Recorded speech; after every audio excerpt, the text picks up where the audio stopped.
Steve Jones. And then I'll be introducing a representative from the EPA, Jason Sewell, S-E-W-E-L-L. And then I will bring up Christine Stinson. She's the director of the Wayne County Health Department.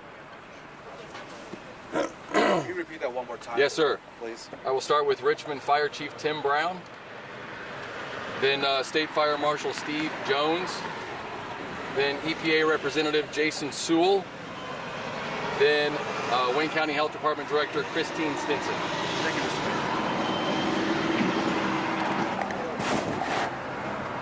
Okay, cool. Thank you. Early, you want to? Yes.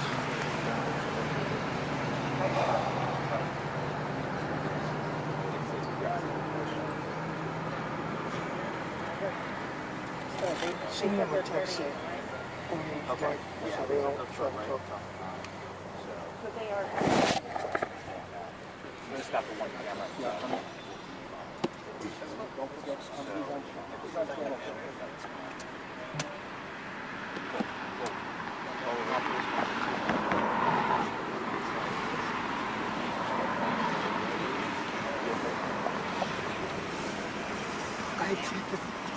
I got you.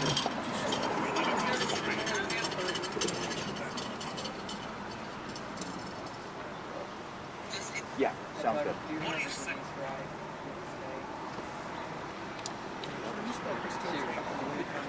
Christine, can you spell your name? C-H-R-I-S-T-I-N-E,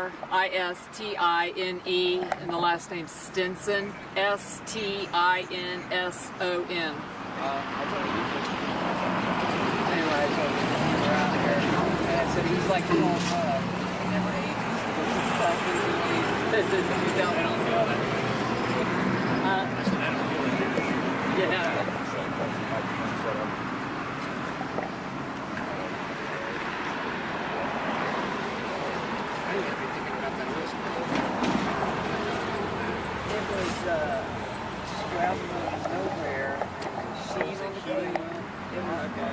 And you gotta go there.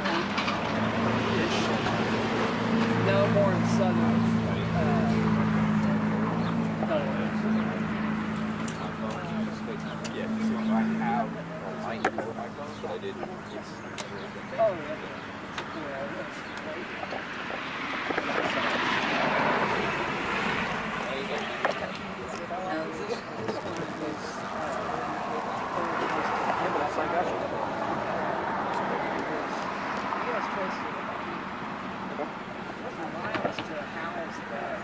They didn't know that they had that. Sounds good. When it starts, should I say that this next?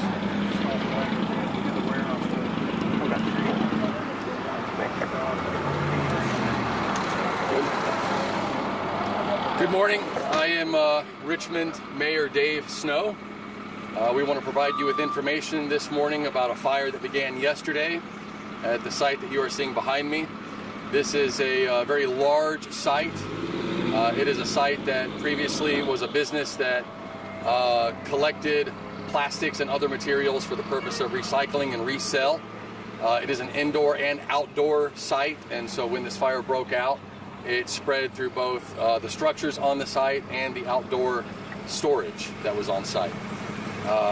We have been working throughout the day yesterday and throughout the overnight to get this fire under control.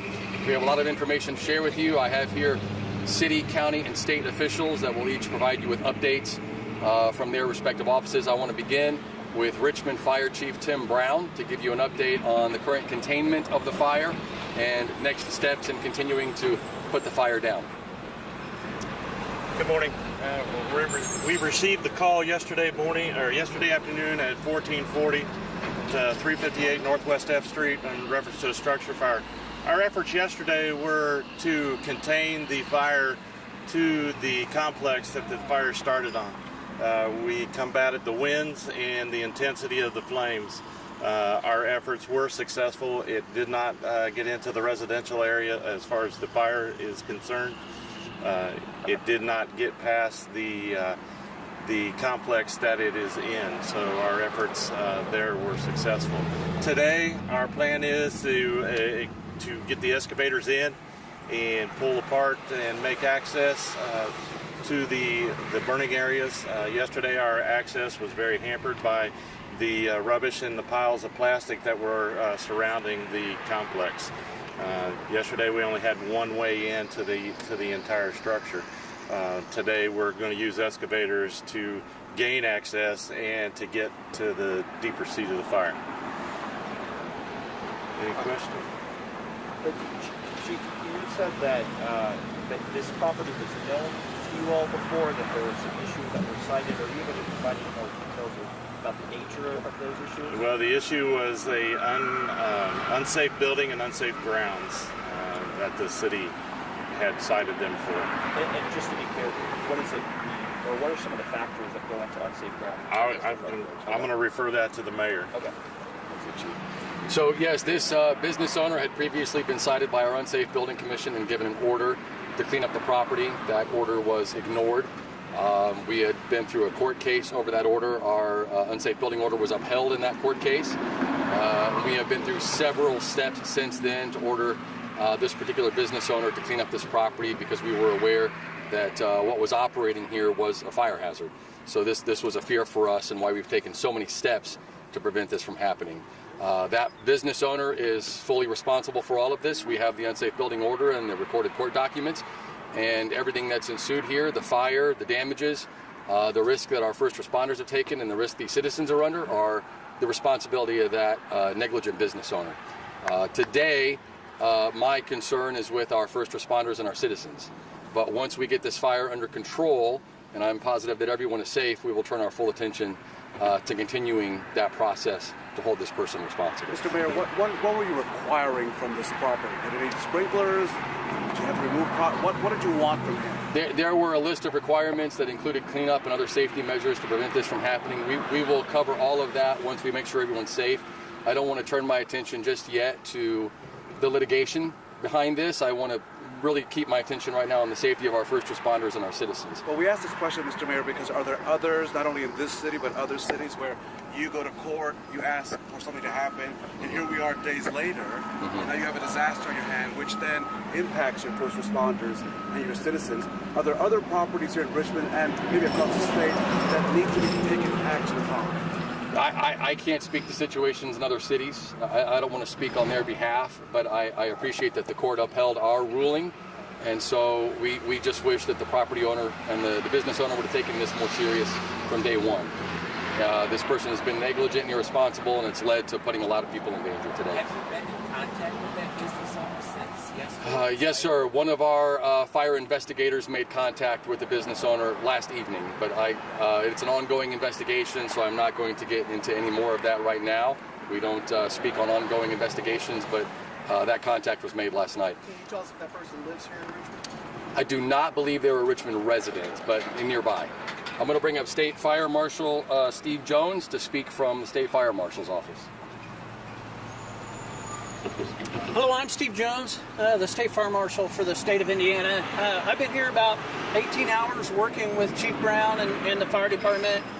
This has been a challenging fire just because it's plastics, and in my understanding, whenever they pulled out of the firehouse, they immediately could see they had a substantial fire already.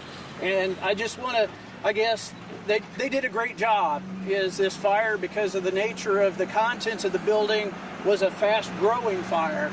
And so they got in, surrounded it, and cut it off from the residential neighborhood, which just speaks volumes of the work that they did yesterday, is getting their troops in, being able to deliver the water where it needed to cut this fire off, because it was going to be a total loss, but it could have grown further than just these buildings here. And so just kudos to the fire department and their efforts and their tactical decisions to cut this fire off. Again, this fire, it takes a lot from the community, the mayor, the street department, emergency management, and a lot of different agencies, and they've done a wonderful job communicating, pulling their team together to deal with this. And currently it's in the short term, but it will go into the longer term, and just being able to pull that together. The other thing I want to cover too is media questions after this press release. The Indiana Homeland Security PIO will be a contact for the media. And you can call 463-202-4063, and that will be your contact for a while, because the local agencies, we're busy trying to manage an emergency situation, and we're getting tons of phone calls.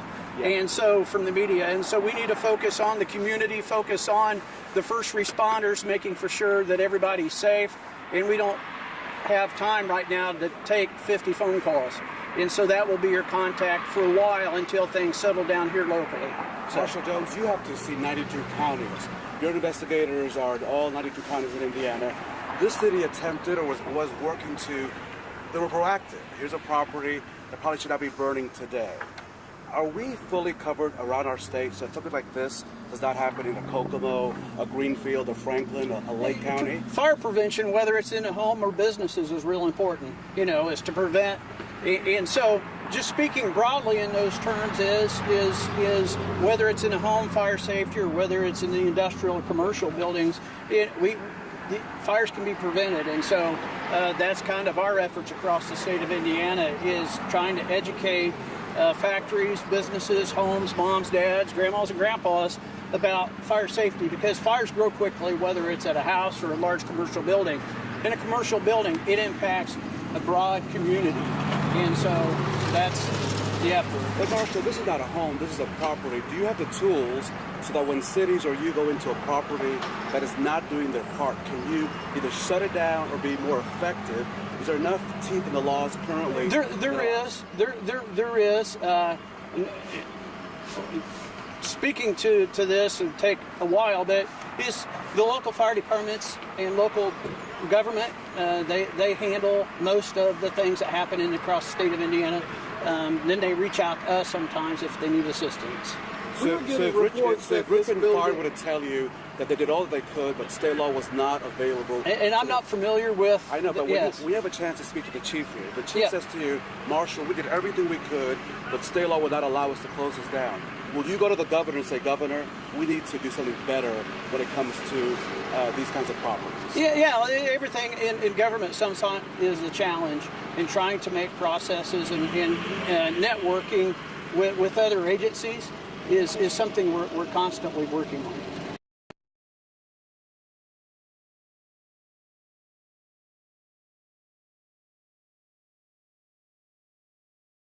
I'll begin by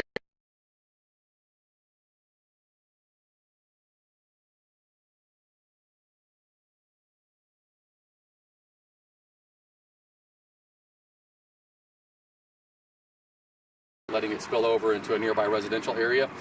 We've had questions asking if we've had any injuries. We have had one minor injury of a firefighter who was treated yesterday. So far, thankfully, that is the only injury we have to report from this fire. Your question was about city ownership of part of this property. Our ownership was part of our due diligence to hold this business owner accountable. And so that was just one further step in us holding this person accountable for what is happening behind me right now. So does the city partially own it, or does the city own it and they're the operator? The city owns a piece of the property that's on fire, but not the entirety of it. We took a portion of it from the business owner in a tax sale to hold that person accountable for this cleanup. They are still accountable for everything on this site, for every bit of the mess on this site. They're responsible for the fire that has happened and all of the damage that's ensued afterward.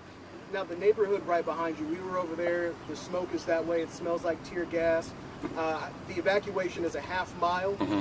What is the concern for people who want to go home and people beyond that half mile, because the smoke is still going? Your question is perfectly timed. The next person that I want to bring forward is a representative from the EPA. Excuse me, I'll let that get past. I want to bring forward a representative from the EPA, Jason Sewell, who will talk about any possible contaminants and the smoke that is billowing from the site. Good morning. I'm Jason Sewell with U.S. Environmental Protection Agency. Yesterday, the Indiana Department of Environmental Management called and asked for our assistance with monitoring air quality in the area. We arrived with contractors, and we've been collecting measurements and roving locations all over town, all overnight, and we have crews continuing to do so today. The contaminants we've been monitoring for include particulate matter and different sizes, as well as some specific toxic compounds. Fortunately, the toxic compounds that we're looking for we're not seeing, but everyone needs to keep in mind that smoke is harmful, and we are seeing smoke in our particulate meters. Yeah, question for you. Two questions for you. One, are people in Richmond safe? And two, for people in Northwest Ohio, winds are coming from the southwest. For people in Ohio, do they need to be concerned?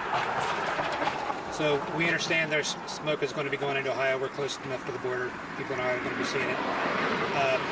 We did collect some measurements in Ohio last night, and again, what we were finding was particulate matter, which is smoke.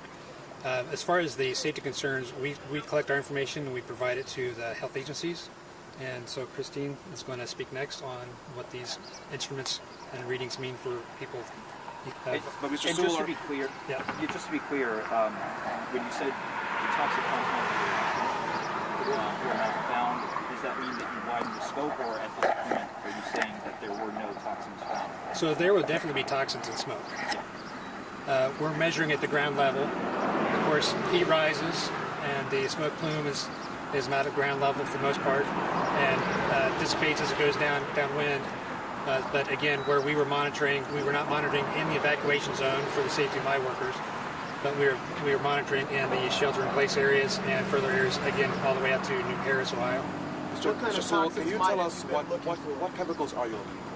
We talk about toxins. Can Sure. you tell us what they are in basic language, and what can those things cause? It doesn't get basic, but but you do your but best. we're using an instrument that looks for volatile organic compounds.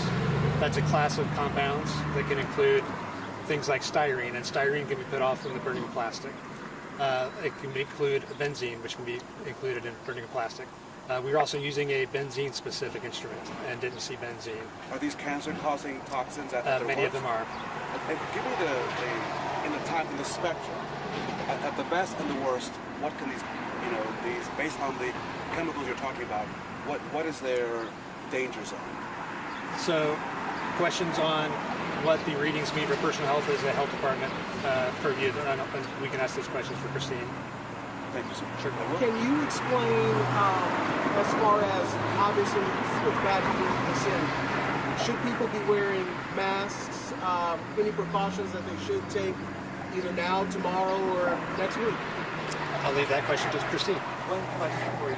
I know you measured now. Obviously, this smoke is still billowing out at a huge rate. Is this something you're going to continue to do? Yes, that's an excellent question, and I'd like to add, as the fire cools down, you're going to have more ground level smoke, and that'll be as important for us to be monitoring as the fire is extinguished as it is during kind of the peak of the fire. So we will stick around. So are you testing every day, every 8 hours? Or No, 24 hours a day. Right now we have people, like I said, roving around with handheld instruments, collecting snapshot readings at various locations that they will come back and repeat readings at the same locations. Depending on how long the fire goes out, we could actually set up some stationary meters that would measure in place real time until we pick them up. Mr. Sewell, the things that are burning, are these things that will dissipate in the air, or are these the things that will leave a residue on vehicles, countertops, windows, doors, knobs? I wouldn't speculate. We'll have to wait and see as the fire goes what we find. So are those things you will test them for as you move forward, or? I'm not testing like soot on cars, if that's what you're asking. No, what I'm asking is based on the compounds you're looking at. These are the types of compounds that either burn in the air and then just dissipate because of the heat or the fire, or are these the types of compounds that will stick to the surfaces of vehicles, doors, and those kinds of things? I'm not going to speculate. Okay, thank you, sir. So we don't have a list of all the things that were burning in that building yet? Okay, they should have had hazmat records. If it's a recycling plant, they need to have some sort of records of everything that they held in that building. So, this is a recycling plant. But even still, That's there's my batteries. understanding. Maybe they have batteries in there. There's a system for recording what products you would have on hand, and that system goes to the state. It's called a Tier 2 system. Right. And that was discussed last night, and this particular facility, I believe, does not have records on the Tier 2 system. Yeah. Okay. So. Thank you. Thank you, Jason. And one more thing, if you could comment on, if people were to find debris in their yard, you spoke earlier about not mowing over that and being careful how you dispose of that. Yeah, thank you for could that. speak to that, yes. So, based on the age of the building, it's possible there could be asbestos-containing materials and some debris that would have left the site. So, we've understand people are finding debris. Some of the pictures look like they could be melted plastic. Some of the pictures look like they could be roofing material and so forth. So we're going to be collecting a number of samples today and sending it off for analysis. And in the meantime, we would ask that people certainly do not mow the debris. So if you are finding debris in your yard, leave it be until we know more information. Certainly don't mow it up. And there you go. Ms. Stinson, could you talk about what precautions neighbors in this area should be taking right now? Sure. The health department's main concern at this point is the particulate matter, as Jason had talked about. These are very fine particles, and if they're breathed in, can cause all kinds of respiratory problems. Burning of the eyes, tightening of the chest, it could aggravate asthma, it could cause bronchitis and all kinds of things. So we are stressing to the public to honor the evacuation zone. It's for your safety that the evacuation zone is there. And if you can see the smoke, you're in the smoke, get out of the smoke. If there's a reason that you need to go back to your home to get medication, you need to work with our officials on that site so we can safely escort you in and out of this evacuation zone.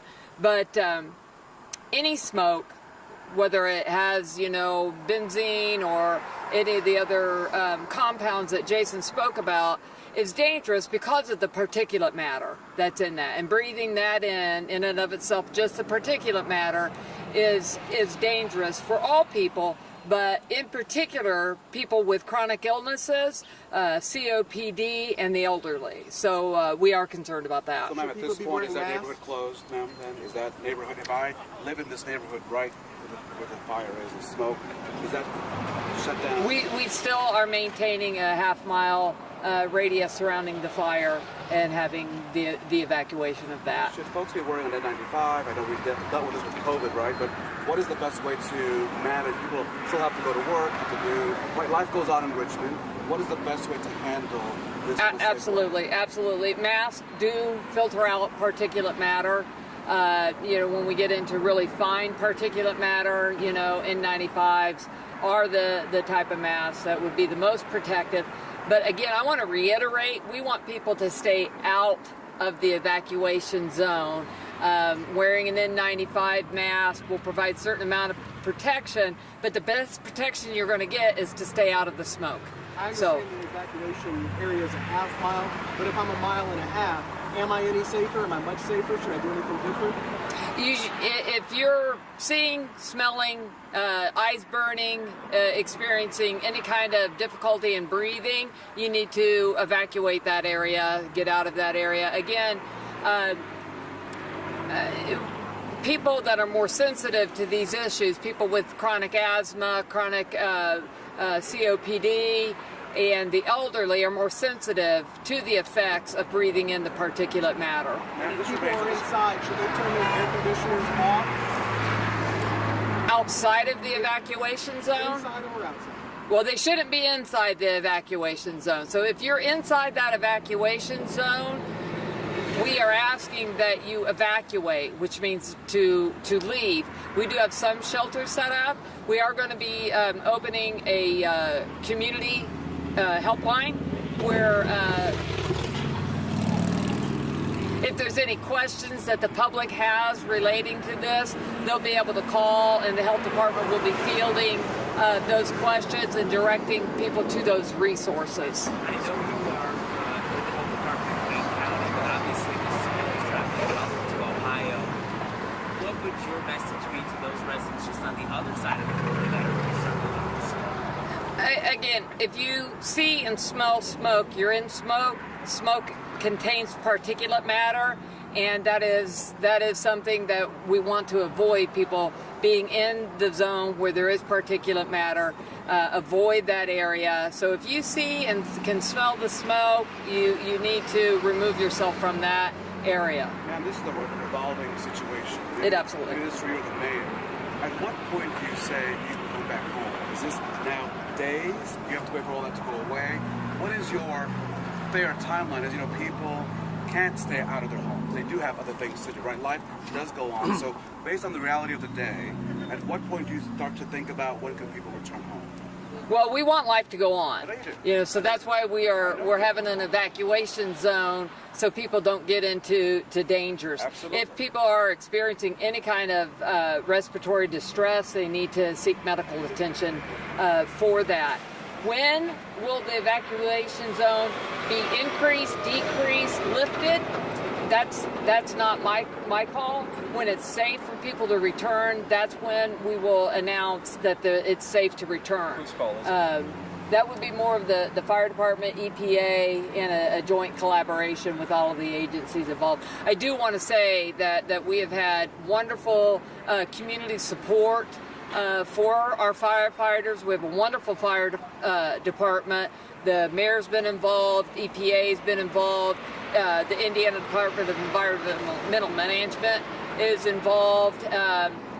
Businesses have donated stuff for the firefighters and first responders. So, you know, if anything good comes out of this, it's me being able to see how our community does come together in the event of an emergency.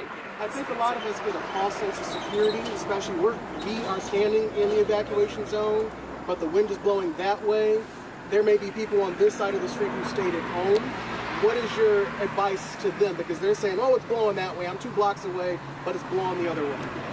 Yeah, there is a half-a-mile evacuation zone, and we would like everyone in that half-mile evacuation zone to evacuate. I know just standing here, and you can see how close we are to the fire, my throat is starting to get a little sore.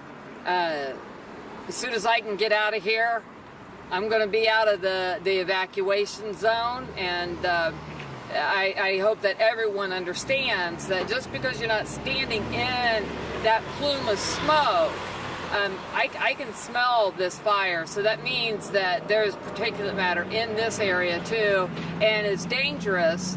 You know, I don't have COPD, I don't have chronic asthma, but I am feeling the effects of being in this zone and would like to have a mask on. If somebody is watching us right now, that's exactly what I was trying to get at. If somebody's in this zone and they're watching us right now, mayor or anyone, what do they need to do? Is there someone they should call to come get them out if maybe they're not mobile?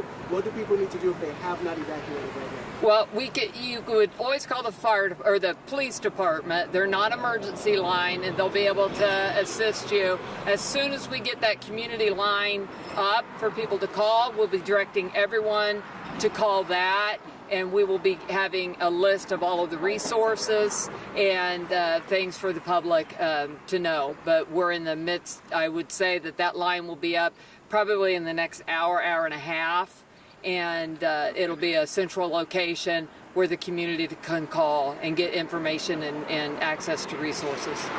Residents are asking about the water table. They're worried about the smoke particulates hitting to the ground, hitting to the local water streams. Is there any concern about the water table right now? Well, Richmond is on a municipality, so they're drinking municipal water sources. They're not on a well water. You're looking at across Ohio, where you're getting reports right now that there are people smelling across Ohio. So they obviously have concern because they're not on the same municipality as Richmond. This is why we're asking, is there any concern for any water that the smoke touches at this point? I think that we're concerned, and as we know more, we'll release more information. I haven't heard from the EPA or IDEM that there has been any levels of contamination in the water, but this is fluid, and this is, a live event. So as we know more, we will let the public know exactly where the dangers are and what we're seeing. Okay. And from fire chief, I just want to follow up on when you're attacking a fire like this, obviously one of this size. I can't imagine it's a typical fire dealing with it in the buildings around here. How are you going about tackling this, containing it, and were there additional risk factors that made things more difficult for you? Well, some of the risk factors was us getting access, of course. Like I said earlier, there's only one access into that area. We contained it to that area yesterday afternoon, and we continued that through the night. Today, when we have daylight, of course, we can start digging and start moving things to get us in there to where we can start extinguishing this fire a little bit. Just as I noticed here, I noticed some folks from the ATF heading into the scene. Is there a reason that, whether it's you or the mayor, have reached out to the ATF to respond to the scene in particular? We have been in contact. Well, we have the state fire marshal here, of course. We have their investigators. We have our own investigators. The ATF has contacted the state fire marshal's office and asked if we would like their help, and we graciously accepted. So there's no suspicion right now. It's still under investigation. We don't know one way or another, but we want to cover every avenue that we can. What expertise do you bring to the table? Often we think about guns and firearms. What's their They bring more resources to us. Steve, if you want to. Steve's more familiar with the ATF, and he's the one that actually okayed them to come in. So I'm going to let him talk about that. Marshal, what's the expertise of the ATF in this investigation? Well, response? As you can see, it's an extraordinarily large fire. It takes a lot of work to process a fire to determine origin and cause.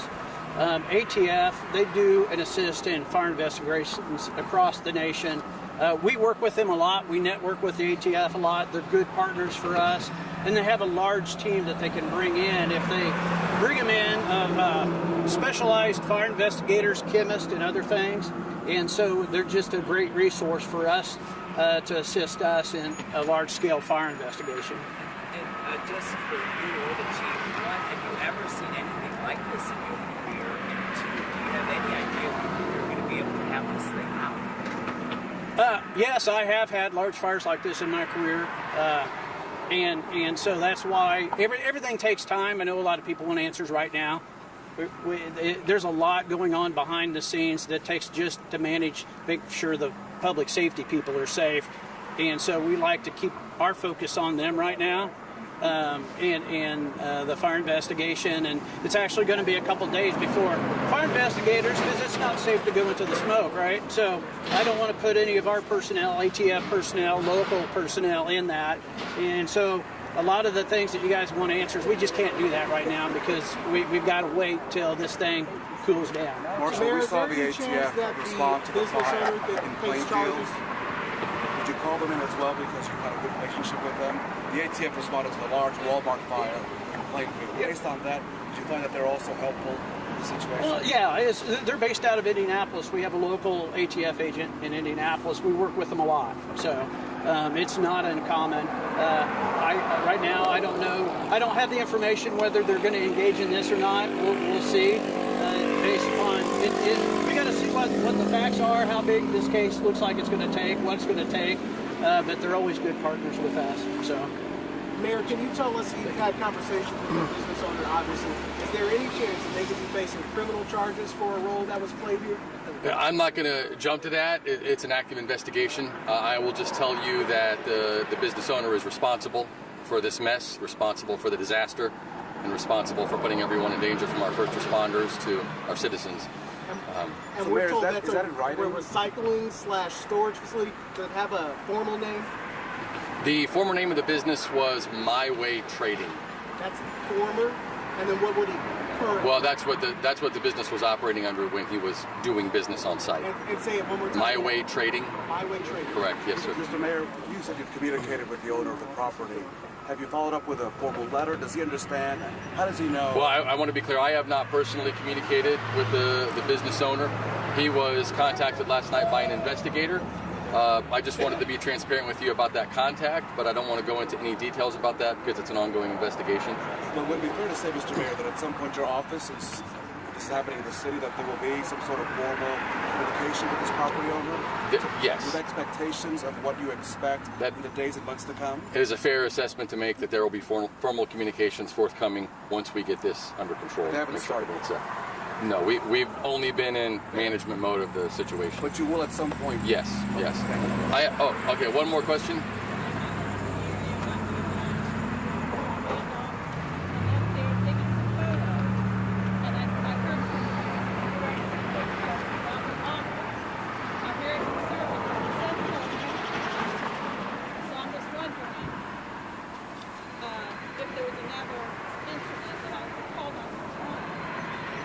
And so your question's about the water in the area?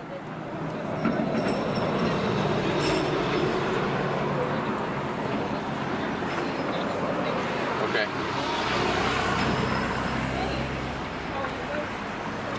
Yes, and Christine Stinson spoke to that a moment ago, but we'll get with you after this with all the correct contact information. All of the people... Do we have any water reports at this time from the specific... Are you talking about in the evacuation area or outside?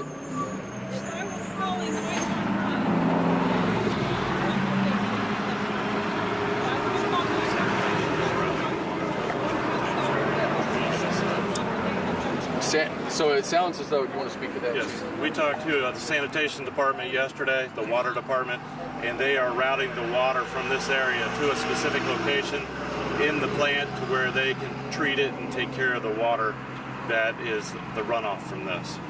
Tim? So kids taking baths and drinking this water today? Yes, Should be safe. Should be safe.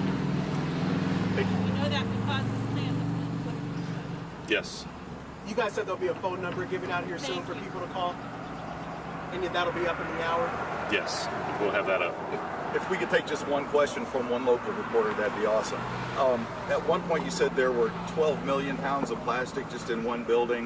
Do you have a feel for the total amount of plastics that's burning? No, the entire complex is either burning or has burned. And we're looking at close to 14 acres worth of plastic that's piled everywhere. There's different piles on the facility. There's semi-trailers that are full of plastic. There are buildings that are full of plastics. So that's what we're dealing with. How much of that 14 acres would you say is burned? Probably we've estimated 13 and a half. So, like,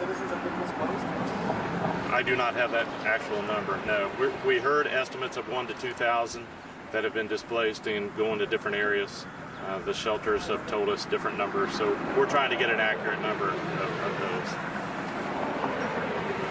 Will there be any more press conferences after this? If there are any changes, yes, we'll put that out on the social media and let you know what time and when that'll be. And the number that the state fire marshal provided earlier would be the best one to call. Yes. For further updates. And are you, last question for me, are you guys advising schools and everything to stay closed until further notice, or are they making their own calls right now? We as a city government don't advise the schools. They take their assessments from Wayne Emergency Management and the Health Department. They've made their own decisions to close Richmond Community Schools today.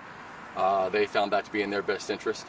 But everybody behind me is actively still working on a very dangerous fire that's still happening, and they have teams to lead. I need to let them get back to work. I just want to thank all of you for the time today and allowing us an opportunity to share all this information. You have the PIO contact, and all of the numbers are on social media. If individuals need a bus to a shelter, or if they need shelter, one or the other or both, we can assist with that. And we just want you to have those numbers and make them available to you if anyone needs assistance, or if you as the media have any questions. And we'll be happy to do this again if there is more important information to share. Thank you all very much for your time today.